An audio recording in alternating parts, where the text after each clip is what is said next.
प्यारे साथियों, निरपेक्ष अर्थशास्त्र के इस सेशन में मैं प्रदीप वाजपेयी, चार्टर्ड अकाउंटेंट, आपका स्वागत करता हूं, अभिनंदन करता हूं।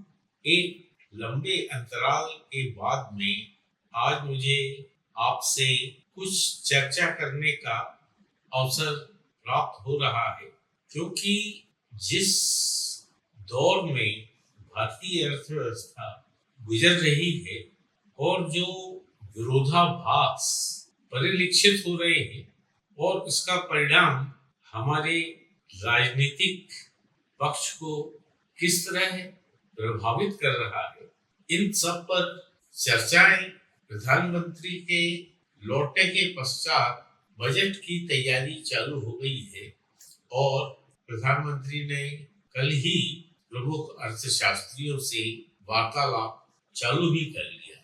तो उन सभी अर्थशास्त्रियों को तथा जो भी नीति निर्धारक वर्ग है, जिसमें प्रधानमंत्री भी आते हैं और वित्त मंत्री और इस विषय के जानकार विशेषज्ञ, ये सभी मिलकर बजट आगामी वर्ष का बनाएंगे, क्योंकि इलेक्शन के बाद ये पहला बजट होगा जो आगे आने वाले 5 साल में भारत की अर्थव्यवस्था क्या होगी, कैसे उन्नति करेगी और विश्व पटल पर भारत किस तरह से अपनी स्थिति में सुधार करेगा, इसके दूरगामी परिणाम शीघ्र ही देखने मिल जाएंगे।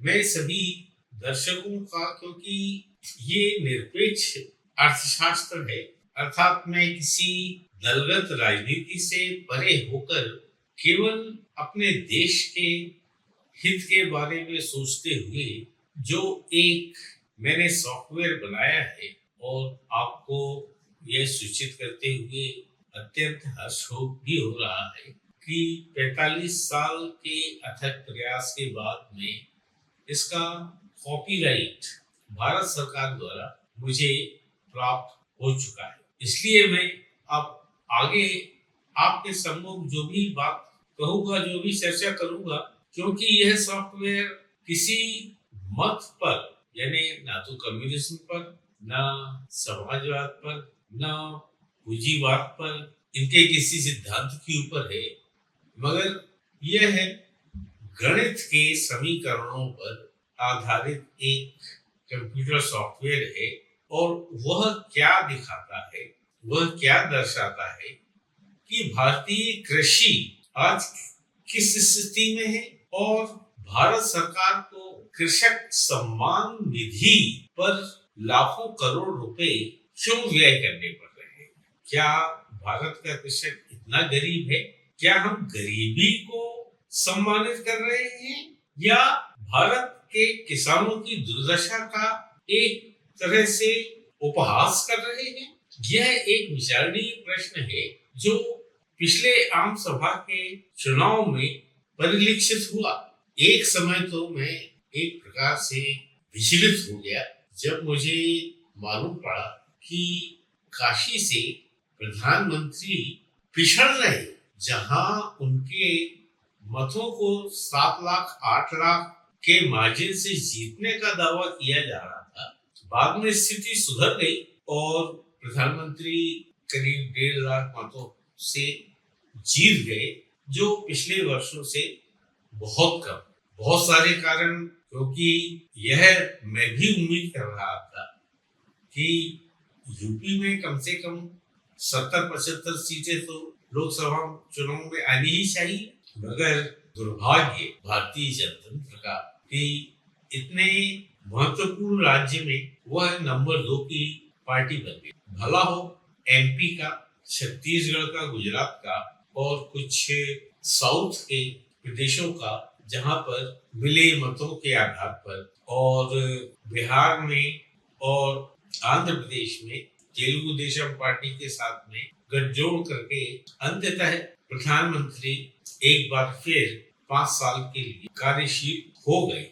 मैं क्योंकि मध्य प्रदेश से आता हूँ, भोपाल में रहता हूँ, इसे आप कह सकते हैं कि एक नर्व सेंटर है, जहाँ मुझे ज्ञात होता रहता है कि स्टेट में क्या हो रहा है क्या नहीं। अभी कुछ दिन पहले एक पेपर में रिपोर्ट आई कि एमपी का जो जीडीपी और प्रदेश सरकार द्वारा व्यय किया गया है या लोन लिया गया है जिन कार्यों के लिए, वह प्रतिशत करीब 85% तक बढ़ गया है। इतना अधिक लोन राज्य सरकार को क्यों लेना पड़ रहा है? क्योंकि जहां पूरे भारत का प्रति व्यक्ति आय 2 लाख है, भारत की तुलना में जो मध्य प्रदेश के स्टेट जीडीपी है उसके अनुसार यहाँ पर केवल 1,50,000 प्रति व्यक्ति सालाना आय है। भारत में गेहूं के उत्पादन में मध्य प्रदेश का एक महत्वपूर्ण स्थान है और यहाँ का गेहूं कई प्रदेशों में भेजा जाता है। अभी एक दिन पहले ही यह खबर सामने आई कि FCI, food corporation of India, व्यापारियों को निर्यात करने के लिए गेहूं देने पर, यानी जो डिस्काउंटेड प्राइस है जिसपे हम एमएसपी कहते हैं, इंडियन मिनिमम सपोर्ट प्राइस, उस पे डिस्काउंट देकर व्यापारियों को गेहूं उपलब्ध कराया जा रहा है। एफसीआई क्या खुद गेहूं का निर्यात नहीं कर सकता? मैंने इकोनो मैथमेटिक्स सॉफ्टवेयर के जरिए यह निष्कर्ष निकाला और दिल्ली के एक अखबार में मेरा यह आर्टिकल छपा भी कि किस तरह एक सीमांत किसान, अर्थात जिसके पास में केवल 2 एकड़ जमीन है, वह अपनी आय में 35 टाइम्स अर्थात 35 गुना वृद्धि कर सकता है। वह कैसे संभव होगा? उसके लिए क्या प्रयास करने चाहिए? क्या नीतिगत निर्णय लिए जाने चाहिए? यह मैं अपनी एक आगामी पुस्तक में पूर्णता के साथ सामने जो पाठक हैं उनके सामने मैं रखूंगा। मगर मैंने जब शेखर कपूर जी से संपर्क किया कि आगे यह निष्कर्ष कैसे निकाले गए हैं, गेहूं के कौन कौन से उत्पाद हो सकते हैं, जैसे गेहूं से आटा भी बनता है, गेहूं से मैदा भी बनता है, गेहूं से रवा भी बनता है और गेहूं से दलिया भी बनता है, आटे से रोटी भी बनती है, पराठा भी बनता है और दूसरे व्यंजन भी बनते हैं। और मैदा तो लगभग हर तरह के भारतीय व्यंजन में इसका उपयोग होता है। इसी तरह से रवा भी, इससे उपमा भी बनता है, इससे सूजी का हलवा भी बनता है और अन्य सामग्री के साथ में मिलाकर रवे का प्रयोग भारतीय महिलाएं हर तीज त्योहार पर इससे तैयार करती। प्रश्न ये है, अगर इन सब उपायों को कृषक द्वारा एक उचित माध्यम से बाजार तक पहुंचाया जाए तो उसकी एक सीमांत किसान की आय 35 टाइम्स बढ़ाई जा सकती। इसकी एक कार्य योजना भी मेरे पास में तैयार है, आरंभिक स्थिति में है। मगर मैं कह सकता हूँ कि सहयोग की जगह अगर सहबंध का, यानी कोऑपरेशन की जगह कोलैबोरेशन की स्कीम को प्रचलित किया जाए तो इसके तुरंत और दूरगामी परिणाम देखने को मिलेंगे। मगर प्रयास एक मृतप्राय आंदोलन को, यानी जो मरने की शैया पर है, उसे कुछ प्रोटीन की गोलियां खिलाकर पुनर्जीवित और उसके स्वास्थ्य लाभ की तैयारी भारत सरकार कर रही है। क्या उन्हें यह ज्ञात नहीं है कि जब तक समग्र रूप से पूरे समाज के लिए सहयोग की योजना एक सहबंध के आधार पर की जाएगी, जिससे समाज के हर वर्ग को फायदा हो, कंज्यूमर से लेके उत्पादक तक सभी को अगर इस योजना का भागीदारी बनाए, तब सही मायने में भारत विश्व गुरु बनने की अपनी महत्वाकांक्षा पूरी कर सकता है। आज मैं उन सभी विषयों पर आपसे विस्तृत में चर्चा नहीं कर सकता। आज के सत्र में मैं अपने आप को केवल भारत में और विशेषकर मध्य प्रदेश में कृषक की स्थिति क्या है, क्यों, जैसे मैंने अपने आर्टिकल में कहा कि भारत एक सोने की चिड़िया हुआ करता था और वो चिड़िया तो हो गई है फुर, अर्थात वो तो उड़ गई। मगर क्या फिर भारत के कृषकों के कान में कोयल की मधुर ध्वनि अर्थात कुहू कुहू सुनाई पड़ेगी? एक समाज चिंतक होने के कारण, एक देशभक्त होने के कारण मैं कह सकते हैं आप कि मैं स्वप्नदर्शी, दिन में भी मैं स्वप्न देखता हूँ और आज आपसे जब चर्चा कर रहा हूँ तब भी मुझे यही आभास हो रहा है कि देश का हर नागरिक, देश का हर कृषक कितना खुश होना चाहिए, कितना खुशहाल होना चाहिए। क्योंकि अगर यह संभव हो जाए कि एक सीमांत किसान लाखों रुपए कमा सकता है, तो भारत सरकार के ऊपर जो लाखों करोड़ रुपए की उपहासपूर्ण कृषक सम्मान निधि, जिसे मैं कहता हूँ कि कृषकों के सम्मान का उपहास उड़ाने की नीति, तो यह गलत। क्योंकि वाकई आज किसान दर की ठोकरें खा रहा है। जमींदारी प्रथा चाहे भले समाप्त हो गई हो, मगर उसके स्थान पर उससे भी क्रूर अर्थव्यवस्था भारतीय कृषि की और भारतीय कृषकों की हो गई है। क्या आप कल्पना कर सकते हैं कि भारतीय आयकर अधिनियम में कृषि आय को तो बताया है, मगर कृषक कौन है इसकी परिभाषा तक नहीं है। अर्थात हर व्यापारी, हर उद्योगपति, हर धनाढ्य व्यक्ति कृषि योग्य आय को दिखाकर उससे भारी छूट का फायदा उठाता, मगर जो वास्तव में कृषि कार्य कर रहे हैं वो 5,000, 6,000, 8,000 रुपए महीने के हिसाब से उनको भुगतान किया जाता है। वैसे यह व्यक्तिगत प्रश्न है, मगर यह प्रश्न इसलिए प्रासंगिक हो जाता है कि इस तरह के धनाढ्य वर्ग के राजनीति करने वाले हों या बिजनेस करने वाले हों या फिर नौकरी पेशा करने वाले हों, ब्लैक मनी को व्हाइट मनी में कन्वर्ट करने के लिए यह एक बड़ा साधारण सा है उपाय कि आप अपने आयकर में कृषि आय को दर्शा दें, जबकि वो कहीं से भी कृषक है ही नहीं। रहते वो में हैं, बड़े बड़े महानगरों में रहते हैं, बड़े बड़े शहरों में रहते हैं, आलीशान कोठियों में रहते हैं, फ्लैट में रहते हैं, मगर कहने को वो कृषि आय अपनी आयकर रिटर्न में बताते हैं और उसका बकायदा जो छूट मिलती है केवल आय कर की दर में जोड़ा जाता है कृषि को, और उसके बाद में कृषि आय को टोटल इनकम में शामिल नहीं किया जाता। इसी तरह से अगर कृषि भूमि को बेचा जाए तो कैपिटल टैक्स उस पर नहीं लगता है। इन सब फायदों को देखते हुए बड़े बड़े कॉलोनाइजर और बड़े बड़े उद्योगपतियों ने कृषि भूमि खरीद ली है अलग अलग शहरों में, अलग प्रांतों में, और कृषि आय को वे अपनी आयकर के रिटर्न में दर्शाते हैं। भारत से भारी मात्रा में गेहूं का निर्यात होता है, गेहूं के आटे का भी निर्यात होता है, मगर ये निर्यात करता कौन है? व्यापारी वर्ग, बड़े बड़े उद्योगपतियों की फ्लोर मिल है।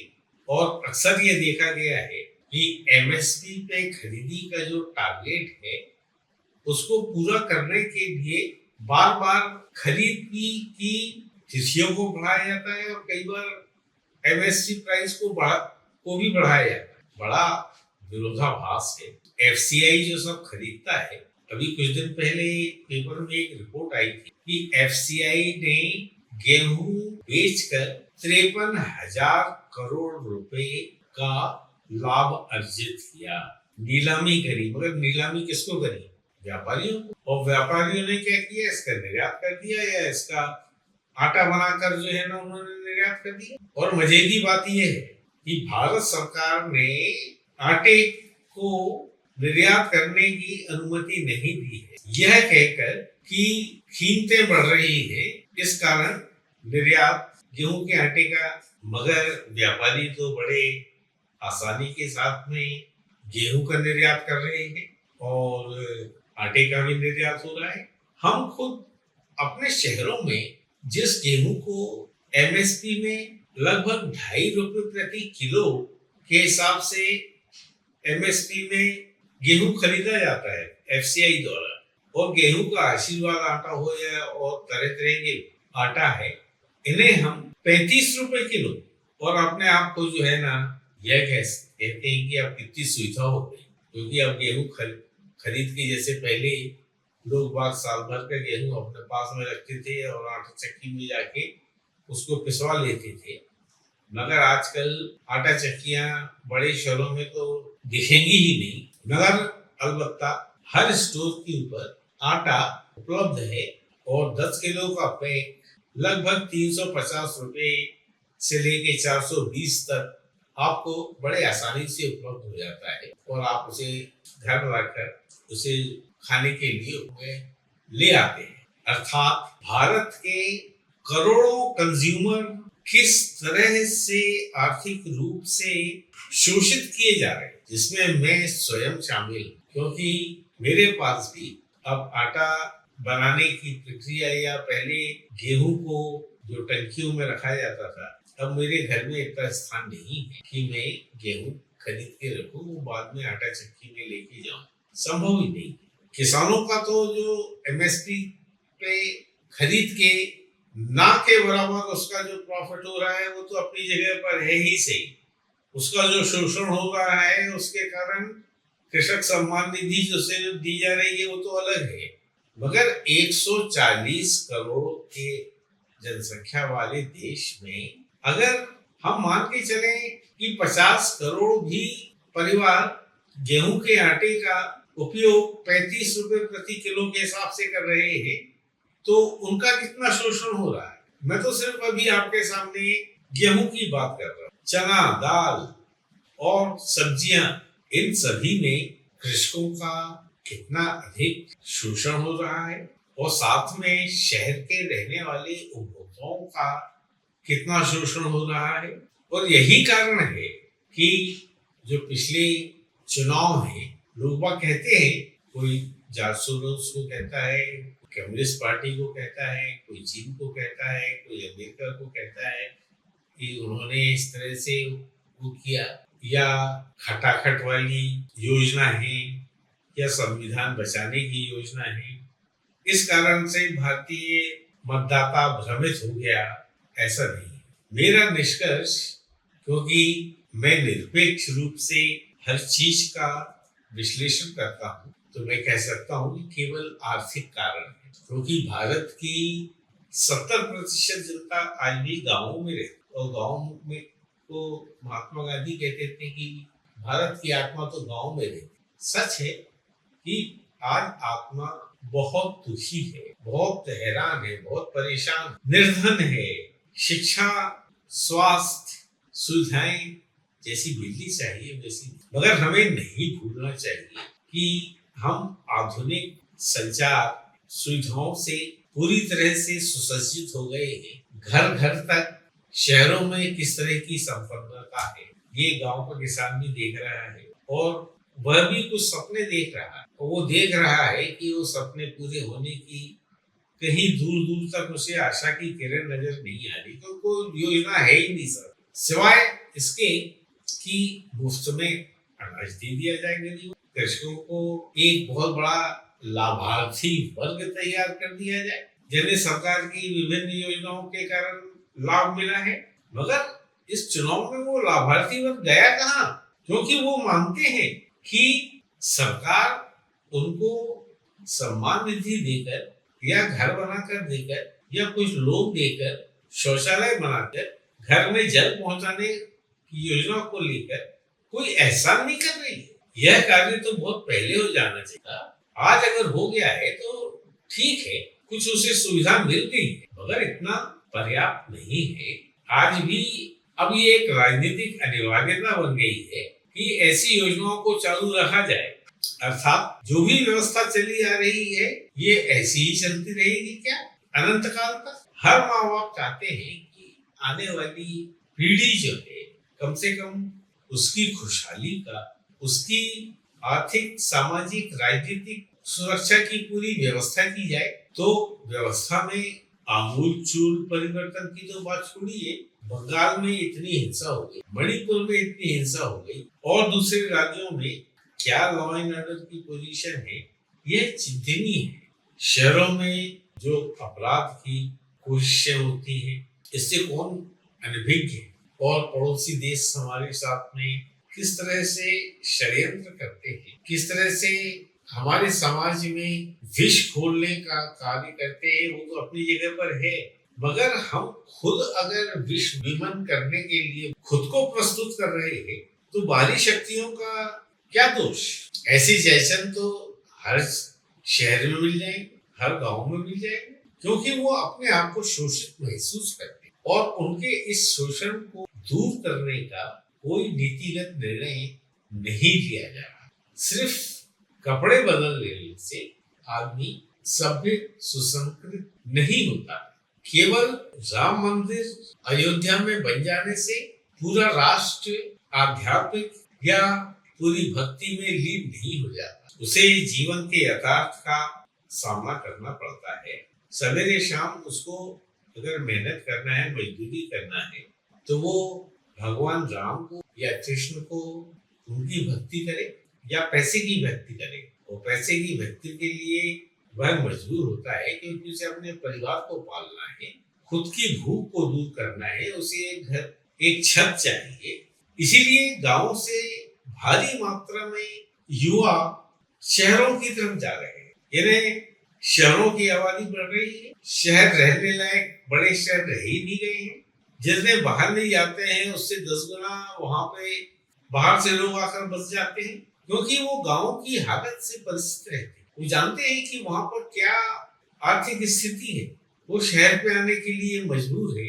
अभी कुछ दिन पहले मैं देख रहा था दिल्ली में पानी के लिए किस तरह जनता परेशान थी। वे सब दिल्ली इसलिए आए थे कि देश की राजधानी है, यहाँ कम से कम पानी की उचित व्यवस्था हो जाएगी। मगर दुर्भाग्य से जब उनसे अलग अलग चैनलों, न्यूज चैनलों द्वारा पूछा जा रहा था कि वो पानी की लाइन में कैसे लगते हैं और कैसे मारपीट होती है आपस में, और एक पूरा टैंकर माफिया कैसे वहां पर काम करता है, अब वो वहां पर आम आदमी की पार्टी हो या कोई भी हो, जो दुर्दशा दिल्ली के कुछ क्षेत्रों के निवासी भुगत रहे थे, ये दर्शाता है कि अगर यही प्रक्रिया चालू रही तो बड़े शहर रहने के लायक बचेंगे नहीं।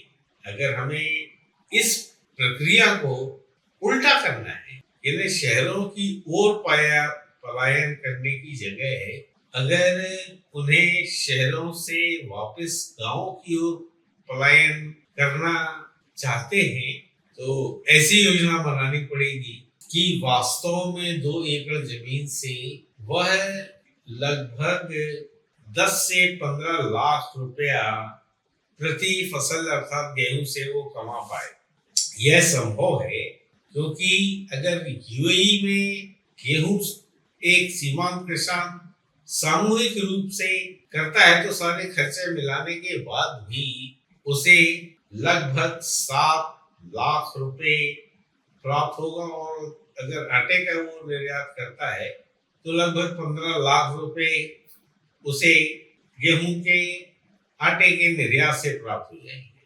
तो भला इतनी तनख्वाह तो एक मध्य वर्ग के जो वेतन भोगी है उन्हें तो इतनी तनख्वाह नहीं मिलती। मजदूरों की तो बात ही छोड़ दीजिए, निम्न वर्ग के शहरों की तो बात छोड़ दीजिए, जो झुग्गी झोपड़ियों में रहते हैं उनकी तो बात ही छोड़ दीजिए। मगर सवाल ऐसा है कि क्या सरकार इस तरह की किसी योजना को भारतीय समाज के सामने प्रस्तुत कर रही है?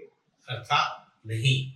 और मुझे पूर्ण विश्वास है कि इस बजट में भी इस तरह की कोई योजना सामने नहीं रखी जाएगी, कोई ऐसा प्रावधान बजट में नहीं किया जाएगा जिससे किसानों की स्थिति सुधर सके और वे इतने समृद्ध हो जाएं कि शहर में रहने की जगह गांव में वापस आकर गांव की मुख्य धारा में शामिल हो जाएं।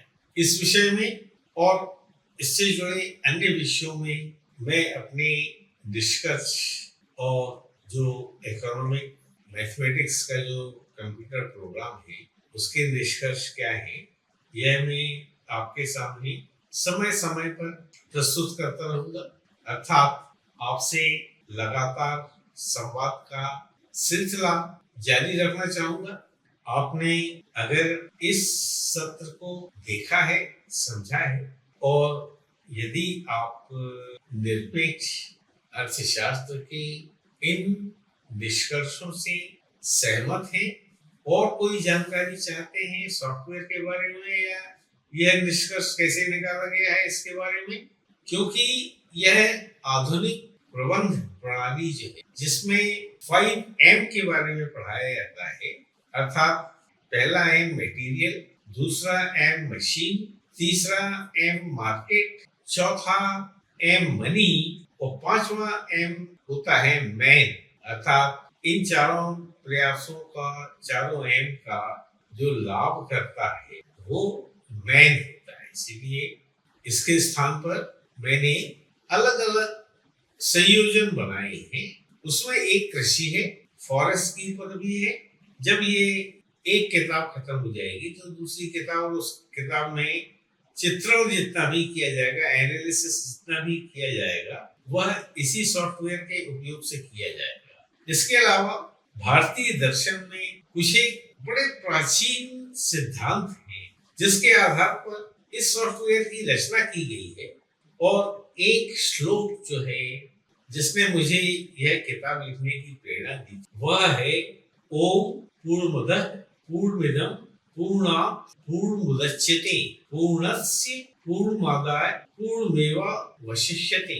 इसका विश्लेषण आगामी सत्रों के सामने आपके सामने रखूंगा कि पूर्ण क्या है, अपूर्ण क्या है, और कैसे अपूर्ण रहकर भी संपूर्ण होता है और संपूर्ण अपूर्ण के बिना भी उतना ही संपन्न होता है जितना अपूर्ण होता है। बड़ा अजीब सा इसका कॉम्बिनेशन है, मगर प्रयास मैंने इसी कंप्यूटर सॉफ्टवेयर पर किया है, इसका एनालिसिस किया है और ये 100% प्रूव है कि हमारे चाहे वो गीता के कर्म के सिद्धांत हो, पुनर्जन्म के सिद्धांत हो, इन सबको इसी सॉफ्टवेयर के जरिए, गणितीय समीकरणों के जरिए भारतीय ज्ञान पद्धति को आगे बढ़ाया जा सकता है।